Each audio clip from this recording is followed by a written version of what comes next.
सीखने की कोई उम्र नहीं होती, सीखने का कोई समय नहीं होता।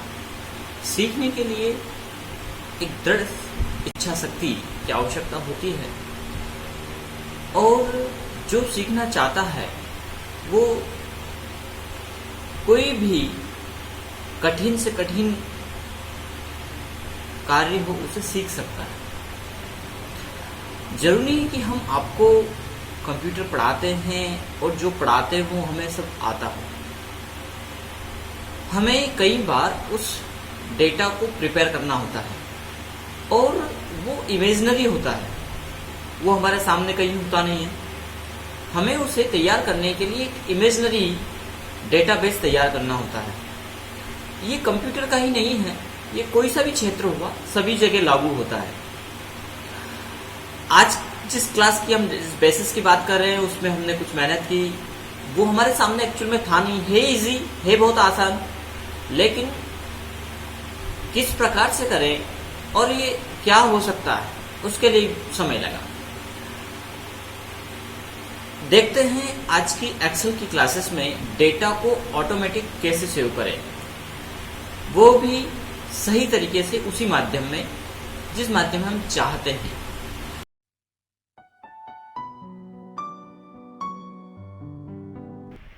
हमने अपने पिछले क्लासेस में एक डेटा सेट तैयार किया था जिसमें हमने एडमिशन, फीस, डिपॉजिट, इंक्वायरी को भी हमने कंप्लीट नहीं किया था, एग्जिट को भी हमने कंप्लीट नहीं किया था।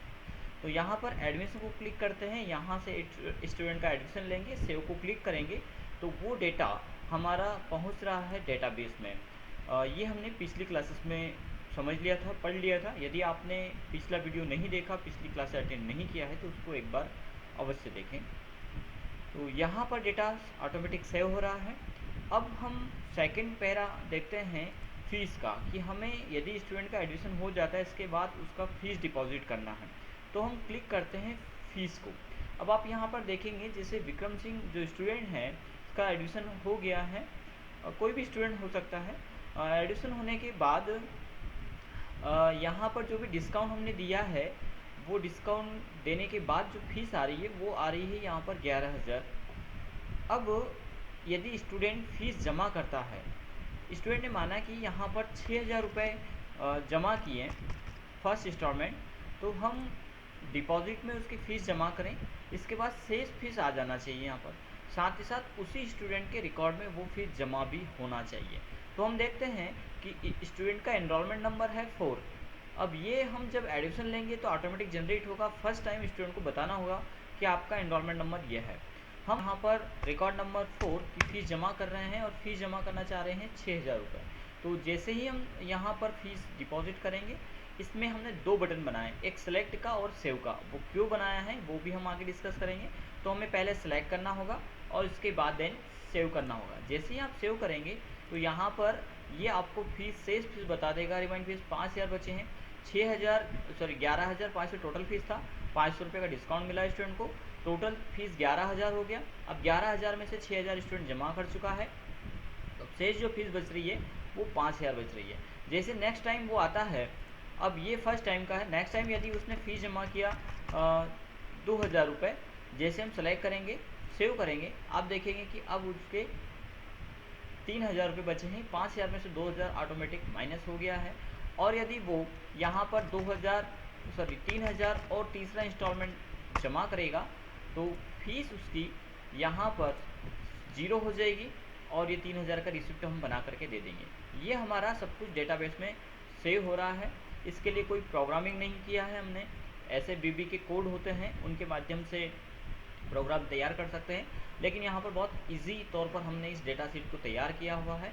तो हमने इसके पहले यहाँ पर ये सीरियल नंबर और ये फील्ड हमारी सब ले ली थी। रिमाइंडिंग फीस निकालने के लिए हमने यहाँ पर एक फार्मूला लगा है, वो सिंपल सा है, equal G5 minus H5। G5 हमारी वो फीस है टोटल फीस, उसमें से माइनस किया हमने डिस्काउंट को, और कोष्टक के बाहर माइनस किया हमने जो उसने फीस जमा कर दी है। अब जो जमा फीस है वो यहाँ पर आ जाएगा। तो जमा फीस को निकालने के लिए सम का फॉर्मूला है, हमने यहाँ पर सम लगा दिया, सम O5 टू X5 नहीं, आपके यदि अलग अलग और भी इंस्टॉलमेंट है तो आप आगे की कॉलम सेलेक्ट कर सकते हैं। तो जो भी फीस यहाँ पे जमा होगी वो ऑटोमेटिक यहाँ पर टोटल हो जाएगा। अब इस वैल्यू को यहाँ से उठा करके लाना और वो उसी रिकॉर्ड में जाए जिसमें हम जमा करना चाह रहे हैं, ये बहुत ही इम्पोर्टेंट पॉइंट है, टॉपिक है, जिसमें कि यदि सही रिकॉर्ड नहीं मेंशन हुआ या उस स्टूडेंट के नहीं गया तो हमारा डेटाबेस व्यवस्थित बनाने का मतलब नहीं निकलेगा और डेटाबेस मिसमैच हो जाएगा, कंप्यूटराइज काम करने का वर्क कोई मतलब नहीं निकलेगा। तो ये बहुत ज़रूरी है। चलिए इसको हम समझते हैं। वीडियो भले ही थोड़ा लेंदी होगा, बड़ा हो जाएगा, लेकिन हम इसमें डेटा को स्टोर करना सीख रहे हैं और वो भी बहुत आसान से। चलिए हम इसको देखते हैं। इसके लिए हमने दो मैक्रो तैयार किए हैं। पहला मैक्रो सेलेक्ट का है और दूसरा मैक्रो डाटा को सेव करने का है। तो पहला मैक्रो हम तैयार करते हैं। इसके लिए डेटाबेस में जाना है। अब हमें अपने कर्सर को सेम उस रिकॉर्ड पहुंचाना है जिसका फीस डिपॉजिट करना है, यानी वो रिकॉर्ड वही होना चाहिए, कर्सर भी वहीं जाना चाहिए जो कि यहाँ के एनरोलमेंट को मैच करता हो। तो इसके लिए हमने एडवांस फिल्टर का फॉर्मूला यूज़ किया है। एडवांस फिल्टर भी काम किसके आधार पर करेगा, तो इस इनरोलमेंट के आधार पर। अब इस इनरोलमेंट को हमने इक्वल लगा करके और एड्रेस लिया है इस सेल का, तो यहाँ पर जो भी आप इनरोलमेंट देंगे वो यहाँ पे ऑटोमेटिक आ जाएगा और यहाँ पर फील्ड दे दिया इनरोलमेंट नंबर। ठीक है, अब ये इनरोलमेंट नंबर वही इनरोलमेंट है जो स्टूडेंट को ऑलरेडी जनरेट हो चुका है। अब हम यहाँ पर फिल्टर लगा हुआ है, इसमें लगा है ऑलरेडी, हम इसको क्लियर कर देते हैं। क्लियर फिल्टर में अब देखेंगे कि यहाँ पर इनरोलमेंट और इसमें जो हम इनरोलमेंट देंगे वो इनरोलमेंट यहाँ पर है। ऊपर से रिकॉर्ड मैक्रो को क्लिक करेंगे, मैक्रो नेम पूछेगा, तो आप कोई भी मैक्रो नेम दे सकते हैं। सेलेक्ट डेटा मैक्रो हम का नाम दे देते हैं, ओके करते हैं। यहाँ पर हम फर्स्ट सीट पर रिसिप्ट पर रह करके मैक्रो को स्टार्ट करना है और उसके बाद जाना है डेटा सीट पर, क्योंकि हमारे वर्क में हम डेटा सीट को दिखाते नहीं है। एक्चुअली में डेटाबेस होता है लेकिन दिखाते नहीं, इसलिए हम रिसिप्ट वाले ही सीट पर है। और अब हमें जाना है डेटाबेस पर और यहाँ पर हमें फ़िल्टर लगाना होगा। तो पहले इसमें फ़िल्टर लगा हुआ है, हम यहाँ पर इस फ़िल्टर को हटा देते हैं। डेटा मेन्यू में क्लियर को क्लिक करेंगे तो जो पहले का फ़िल्टर है वो हट चुका है। इसके बाद हम यहाँ पर डेटा रेंज सेलेक्ट करते हैं जिसके आधार पर हमें फ़िल्टर करना है। सिलेक्ट करेंगे और हम एडवांस फ़िल्टर पर जाएंगे। एडवांस फ़िल्टर में यहाँ पर ये पूछ रहा है लिस्ट रेंज, जो हम सिलेक्ट कर चुके हैं। क्राइटेरिया, तो क्राइटेरिया जो हमारा है वो क्राइटेरिया है इनरोलमेंट नंबर, तो हमने यहाँ पर एक कोने पर लिख रखा है, ये इनरोलमेंट दिया है। क्लिक करेंगे और देन ओके करेंगे तो आप देखेंगे कि वही फ़िल्टर में वही रिकॉर्ड आएगा जो इनरोलमेंट यहाँ पर है। अब यहाँ पर जो इनरोलमेंट है उसके लिए हमने इक्वल फीस और C7 का एड्रेस दे रखा है, ये एड्रेस फीस वाले का है। ठीक है, अब यहाँ पर आने के बाद क्या करें, तो हमें इस रिकॉर्ड यानी जो फिल्टर में आया है उसके लास्ट में हमें कर्सर को पहुँचाना, क्योंकि हमें वहाँ पर फीस को ऐड करना है। तो हम क्या करेंगे, इस मेन एड्रेस से कंट्रोल डाउन करेंगे तो लास्ट में जो डेटा है वहाँ पर कर्सर पहुँचेगा। यहाँ हमारा कर्सर आ गया। इसके बाद फिर सर हमारा इस रिकॉर्ड के एंड में आ जाएगा जहाँ पर लास्ट में डेटा है। तो यदि यहाँ पर एक बार पहले फीस जमा कर चुके हैं तो ये लास्ट डेटा रहेगा, तो यानी जो भी होगा वो लास्ट डेटा यहाँ पर रहेगा। तो वहाँ पर कर्सर आने के बाद आपको क्या करना है, डेवलपर टूल से जो रिकॉर्डिंग चल रही है उसमें यूज़ रिलेटिव रेफरेंस मिलेगा, यहाँ पर जाकर के एक पैरा आगे बढ़ा देना, यानी यहाँ पर कर्सर रखने तक का काम करना है। कर्सर वहाँ रखा गया, इसके बाद फिर से फीस वाले उस पर आ जाना है और अब आपको स्टॉप रिकॉर्डिंग को क्लिक कर देना है। बस इतना ही करना है पहले वाले रिकॉर्ड से। इससे क्या होगा कि जैसे ही आप इस मैक्रो को रन करेंगे ये कर्सर उस सेल पर ला करके छोड़ देगा जिसमें कि हमें फीस को जमा करना है। ठीक है, अब हम एक बार इसका प्रैक्टिकल करके देख लेते हैं कि क्या हमने जो किया वो सही हुआ है। इसके लिए हम एक बटन इंसर्ट कर लेते हैं, ऑटो शेप ले लेते हैं। ये हमने ऑटो शेप लिया और इस ऑटो शेप में हम उस मैक्रो को असाइन करते हैं। असाइन मैक्रो पे गए और मैक्रो का जो भी हमने नाम दिया था, हमने नाम दिया था सेलेक्ट डेटा, ओके करेंगे। अब हम इसको क्लिक करके देखते हैं, देखेंगे कि वापस हम उसी पे आ गए, मैक्रो यहाँ पर रन हुआ है। डेटा शीट में जाते हैं तो कर्सर यहाँ पर हमें मिला। अब जिससे कि फीस उस पैरामीटर पे आ जाए। कर्सर तो यहाँ फर्स्ट रिकॉर्ड से आ गया, यानी जब जब आप कर्सर कहीं भी हो, हम देख लेते हैं। एक बार हमारा कर्सर यहाँ है, अब हमें कर्सर को कहाँ पहुँचाना है, इस रिकॉर्ड के एंड में। तो हमने यहाँ पर जैसे इसको क्लिक किया, डेटाबेस में जाके देखते हैं कि कर्सर हमारा वहाँ है, जबकि हमारा कर्सर पहले यहाँ था। तो कर्सर को एक्टिव सेल में एक्यूरेट उसी में पहुँचाना है जो कि हमने जिसका फीस रिपोर्ट जमा करना है। यदि हमने यहाँ पर दिया 3, देन हम सेलेक्ट करेंगे तो वहाँ पहुँच रहा है जहाँ हमें डेटा पहुँचाना है। सेकेंडली, अब हम एक और मैक्रो रिकॉर्ड करते हैं जिसमें ज़्यादा कुछ नहीं करना है, इसमें सिर्फ हमें डेटा को पेस्ट करना है। तो इसके लिए हम रिकॉर्ड मैक्रो पे जाते हैं। मैक्रो का नाम जो भी आपको देना है, कॉपी डेटा, ओनली कॉपी नहीं देना क्योंकि कॉपी एक कमांड होता है। कॉपी डेटा हमने दिया, ओके करेंगे।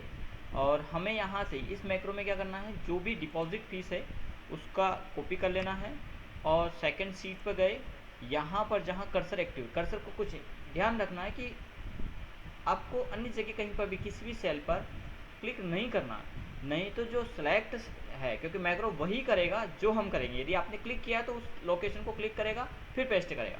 तो जो है यहाँ क्लिक सिर्फ सीट डेटा बैच पर क्लिक करके या जो भी आपकी सीट है उसको क्लिक करके और उसी कर्सर को वहीं रहना है, बीच में कहीं क्लिक नहीं करना है। सिर्फ डायरेक्टली आपको पेस्ट, कंट्रोल V से डेटा को पेस्ट कर देना है। पेस्ट करने के बाद फिर से फीस में आना है, यहाँ पर बाहर कहीं पे क्लिक कर देना ताकि जो रेंज सेलेक्ट हुई दिखाई दे रही है वो नहीं देगी। एक बार क्लिक कर देना है, कंट्रोल S से डेटा को सेव कर देना है, देन आपको स्टॉप करना है। तो सेव करने का भी काम मैक्रो ही कर देगा, हमें डेटा को सेव भी नहीं करना होगा। तो फर्स्ट से हमने देखा, पहले मैक्रो में देखा सेलेक्ट करना, उसी रिकॉर्ड को कैसे लेकर आए, और सेकेंड में हम उस डेटा में कॉपी पेस्ट कर रहे हैं डेटा की। अब हम यहाँ पर एक और ऑटो शेप ले लेते हैं। ये ऑटो शेप हमने लिया है और ये सेव के लिए काम करेगा। राइट क्लिक करते हैं, असाइन मैक्रो पे जाते हैं और इसमें असाइन करते हैं हम कॉपी डेटा मैक्रो, ओके करेंगे। 2 मैक्रो हमने यहाँ पे रिकॉर्ड किए, यानी कुल मिलाकर के पूरे डेटाबेस में देखें, हमारे मैक्रो में बहुत सारे मैक्रो आ रहे हैं, लेकिन ऐसे पूरे डेटाबेस में देखें तो हमने 3 मैक्रो लिए हैं। पहला मैक्रो हमारा जो है वो एडमिशन फॉर्म से जो भी डेटा है उसको उठा करके डेटा शीट में डाल रहा है, और यहाँ पे जो 2 मैक्रो हमने लिए हैं वो यहाँ की जो भी क्लिक जमा हो जाएगी। अब आप इसको प्रैक्टिकल देख सकते हैं कि जो भी स्टूडेंट हैं इनकी टोटल फीस अब शेष बची है 2000 रुपये। हम इसमें 2000 और जमा कर देते हैं, देन क्लिक करेंगे और इसे क्लिक करेंगे, ये देखेंगे 0 फीस हो चुका है। जो हमारा ये मैक्रो काम कर रहा था वही हमने जो नए बटन बनाए हैं वो करेंगे। अब इनके नाम देने के लिए राइट क्लिक करेंगे, एडिट में जाएंगे, इसका नाम हम सेलेक्ट दे देते हैं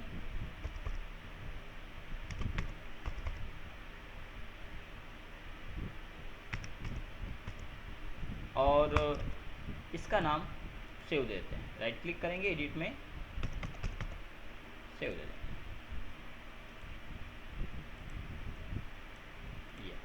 तो सेम सेलेक्ट और सेव हो गया है। ऑटोमेटिक फीस यहाँ पर डिपॉजिट हो रही है। बहुत ही उपयोगी है इस प्रकार का डेटाबेस। यदि आप खुद तैयार कर लेते हैं तो शायद है कि एक्सेल में आप काफ़ी कुछ वर्क कर पाएंगे और आपके लिए एक्सेल बहुत इजी हो जाएगा। सबसे बड़ा एडवांटेज जो इसका रहेगा वो ये कि आप किसी दूसरे के डेटाबेस पर काम नहीं करते, आप खुद का अपने डेटाबेस बनाया है और ये किसी भी स्कूल, इंस्टीट्यूट, कॉलेज के